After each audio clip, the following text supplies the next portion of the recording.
السلام علیکم ویورز اور میرے پیارے بہن بھائیوں، مجھے آپ سے ایک بڑے ہی اہم مسئلے پہ بات کرنی ہے اور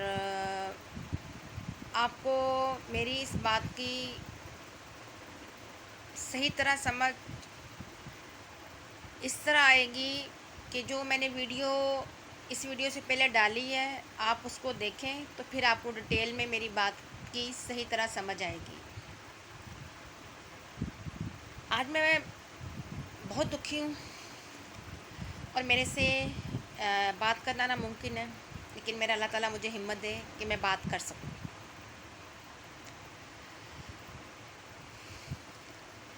میں نے آج ایک ظالم بھکاری کو دیکھا جس نے کہ کوئی 12 سال کا بچہ ہوگا، اس کو ریڑھی میں ڈالا ہوا تھا اور اس کو نشہ دے کے بے ہوش کیا ہوا تھا اور نالیاں اس کے منہ میں یا ناک میں لگائی ہوئی تھیں اور بچے کا منہ کھلا ہوا تھا، اس طرح کے جیسے زندہ لاش ہوتا ہے۔ اور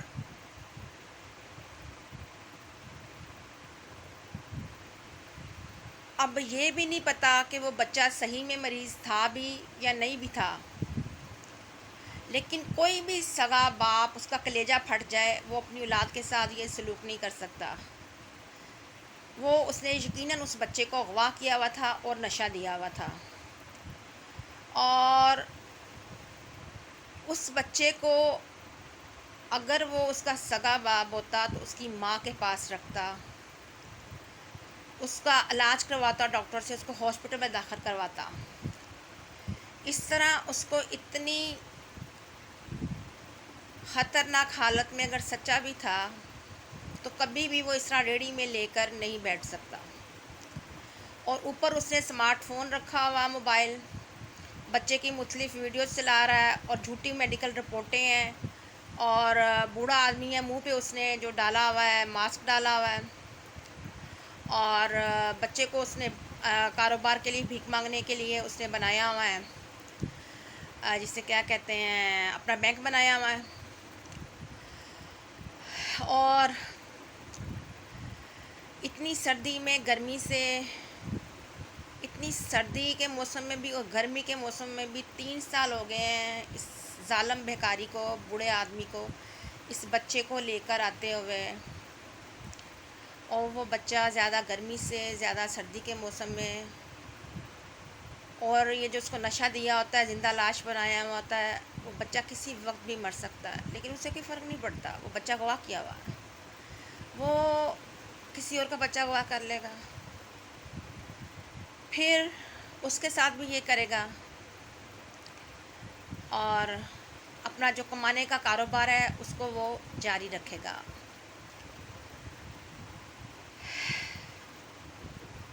پیارے بہن بھائیوں، ہم اکثر جو دنیا کے لوگ ہیں نا، ہم زندہ لاشیں ہیں، ہم مرے ہوئے لوگ ہیں۔ کسی کے ساتھ کوئی ظلم ہو رہا ہے، کچھ ہو رہا ہے، ہم لوگ نہیں بولتے، ہم لوگ نہیں روکتے، جب تک کہ ہمارے ساتھ ظلم نہ ہو، ہمارے کسی اپنے کے ساتھ ظلم نہ ہو، کسی عورت کی عزت نہیں بچاتے، کوئی اس کے ساتھ بدتمیزی کرتا ہے، ہم اکثر نہیں بولتے، اکثر لوگ نہیں بولتے کہ جب تک ہماری ماں بہن بیٹی کے ساتھ کوئی بغیرتی یا بدتمیزی نہ کرے۔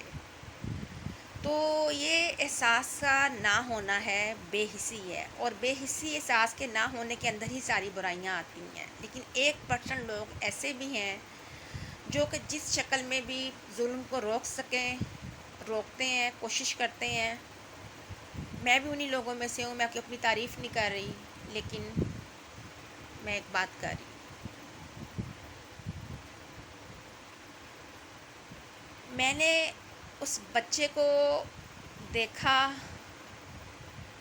میرا کچھ نہیں لگتا، میرا کلیجہ پھٹ گیا۔ اس کا سگا باپ اگر ہوتا، اس کا کلیجہ نہ پھٹتا؟ وہ اس کو اس طرح کی حالت میں، زندہ لاش کی طرح، اس کو ریڑھی میں ڈال کے اور بھیک مانگ رہا ہوتا؟ کبھی بھی نہیں، کبھی ہو ہی نہیں سکتا. میں کچھ نہیں کر سکتی، کچھ نہیں کر سکتی تھی، لیکن اللہ کا شکر ہے، میں صرف اللہ سے ڈرتی ہوں، میں موت سے بھی ڈرتی.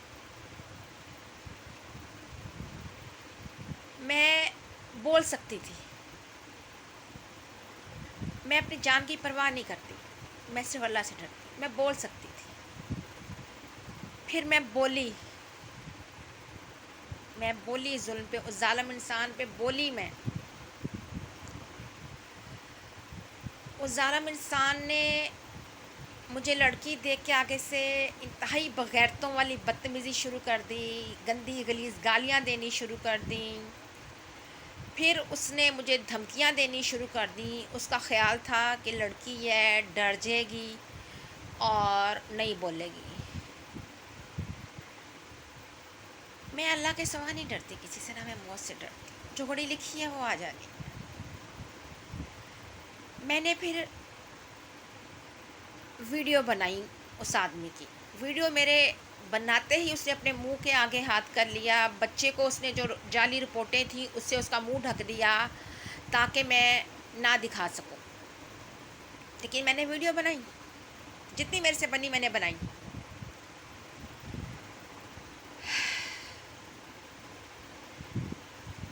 جو میں کر سکتی تھی میں نے کیا.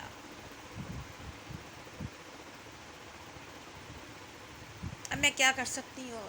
میں اس ویڈیو کو سوشل میڈیا پہ ڈالوں گی، میں اپنی آواز اٹھاؤں گی. میں کچھ نہیں کر سکتی ہوں. اللہ کرے میری یہ جو ویڈیو ہے، میری جو آواز ہے، وہ جتنے متعلقہ ادارے ہیں، لوگ ہیں، ان میں کرپٹ ہے اکثر، لیکن کچھ اچھے بھی تو ہیں نا. وہ آرمی ہیں، وہ خفیہ ایجنسیز ہیں، سیکرٹ ایجنسیز ہیں، وہ پولیس ہے، وہ حکومت کے لوگ، سیاستدان ہیں. شاید کسی کے دل میں احساس زندہ ہو، شاید کسی میں انسانیت ہو، شاید کسی میں صرف اللہ کا خوف ہو اور کسی کا خوف نہ ہو.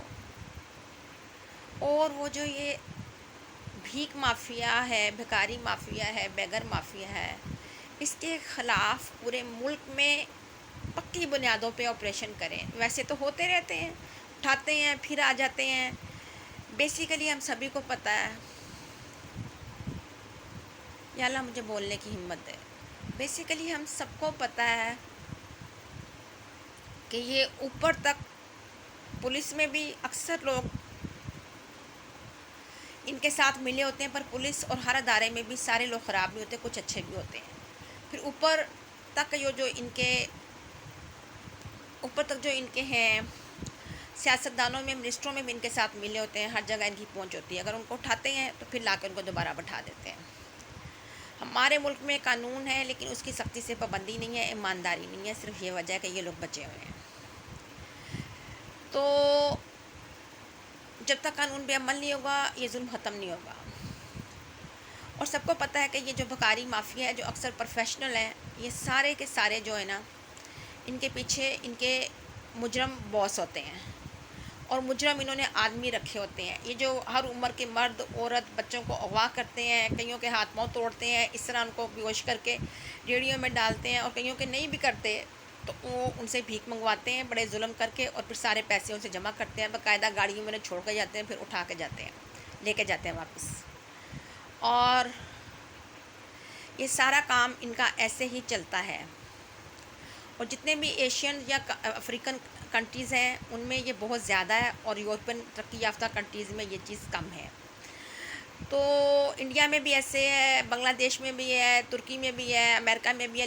لیکن جو زیادہ بھیانک کنڈیشن ہے وہ ہمارے جو غیر ترقی یافتہ ملک ہیں، پاکستان، انڈیا، ان جیسے بنگلہ دیش ملکوں میں، افریقہ کے ملکوں میں ہے. تو اس چیز کو جو ہے وہ اسی طرح ختم کیا جا سکتا ہے کہ ہم سب لوگ آواز اٹھائیں، عوام سوشل میڈیا پہ، اور جس شکل میں بھی ہو سکتے. ہم کچھ نہیں کر سکتے، ہم بولو تو صحیح، شاید کسی کے کان میں جوں رنگ جائے. دعا تو اللہ سے کریں گے، لیکن وہاں بھی یہ جو بھیک کے علاوہ بھی یہ جو انہوں نے کڈنیپ کیے ہوتے ہیں، جتنے بچے جتنی عورتیں، سب ان کے ساتھ ریپ کرنا، ان کے ساتھ پتہ نہیں ان کی عزتیں لوٹنا، پتہ نہیں کیا کیا کام غلیظ کرتے ہیں، ان کو آگے سے بیچتے بھی ہیں طوائفوں والے کام کروانے کے لیے. بہت ظلم ہوتا ہے بھیک کے علاوہ یہ جو کڈنیپ کرتے ہیں. وہ پتہ نہیں وہ کس کا بیٹا تھا، کون تھا، اور بھی کس کس کے گھر کے ہوتے ہیں. ان ماؤں کے کلیجے پھٹتے ہیں ان سے کوئی جا کے پوچھے کہ ان کے ساتھ کیا ہوتی ہے. اب میں ویڈیو تھوڑی لمبی ہو گئی ہے، میں دوسری ویڈیو میں بات کرتی ہوں پارٹ میں.